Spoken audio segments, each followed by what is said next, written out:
Okay, so let's talk about handouts. I love handouts. They are the perfect solution to the dilemma of how to deliver large amounts of information to an audience without overloading or boring them. Okay, I need to put on my salesperson hat here. I'm just a little out of my element because I, like you, am a presenter. I am not a salesperson. With that said, I want to tell you that I am finishing work on something I'm really proud of. It's my 14-day business presentation challenge. It will be 2 weeks, step by step, to show you how to build your amazing presentation. If you're looking to take your presentation to a much higher level in the shortest amount of time, then this will be just for you. I will be spending 14 days guiding my registrants through a step-by-step process to develop clear, powerful business presentations. In general, you can start with a handful of random Post-it notes and then end up with a powerful, top-notch presentation. I will have short videos, daily worksheets, homework assignments, and maybe, best of all, daily live question and answer sessions. You can get your name on the list to get first notifications when the 14-day challenge goes live. It's at my website, readytospeak.com. That's ready, the number 2, speak.com. I am truly excited about this, and I hope to see as many of you as I possibly can in this fun and exciting challenge.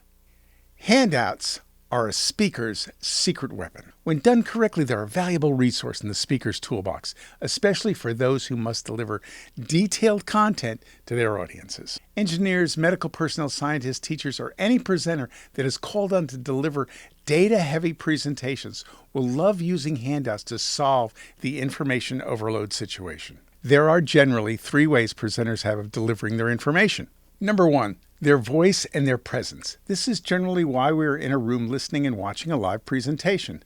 The problem is there's only so much content a human being can deliver to a group of human beings in a situation like this. The advantage is we can offer a big idea and the power and emotion that that idea can carry in a very effective way to a live audience. The more small details that we deliver, the more we dilute the entire effectiveness of the live presentation. Number 2, visuals and props as a communication tool.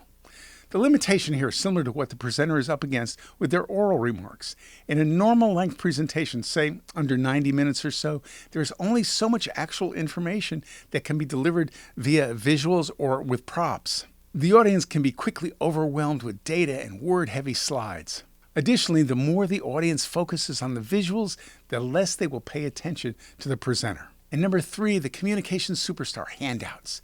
Handouts can contain huge quantities of data and content. They can be perused at the reader's leisure, preferably after the event, and they free up the presenter to concentrate on what presenters do best, connect with their audience, and give them the big picture and the distilled critical takeaways. So the question always comes up, when do you give out the handouts? In general, handouts are best distributed after the presentation. Then they won't be a distraction as they would be if you distributed them during the presentation. Large amounts of information can be absorbed at the reader's pace later on. Now, if you need to prepare the audience members for a discussion or in-depth look at a complicated subject, you may wish to distribute your handout well before the meeting.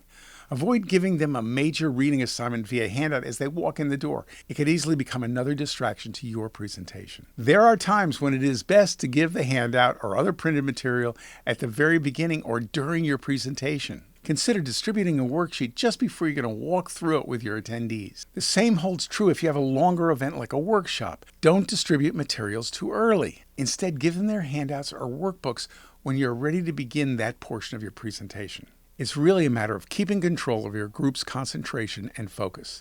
At the wrong time, handouts can be a huge distraction, but when handled correctly, they can deliver a lot of heavy details and leave the powerful pearls of wisdom and the takeaways for you, the presenter. A last-minute comment here. Your handouts are going to have a long shelf life. Have them well written and designed for a professional look. If appropriate, be sure to brand every page. You never know when someone will be searching for your contact information. If you find these videos valuable, I have a special video series I've created for you. 3 mistakes that are ruining your business presentation. You get 3 super short, super valuable videos that will help you identify and solve the 3 most common mistakes I have seen presenters make over the course of my career. It's completely free. Just go to readytospeak.com. That's ready, the number 2, speak.com. So that's it for now. This is Tom Nixon at Ready to Speak. Thanks for watching.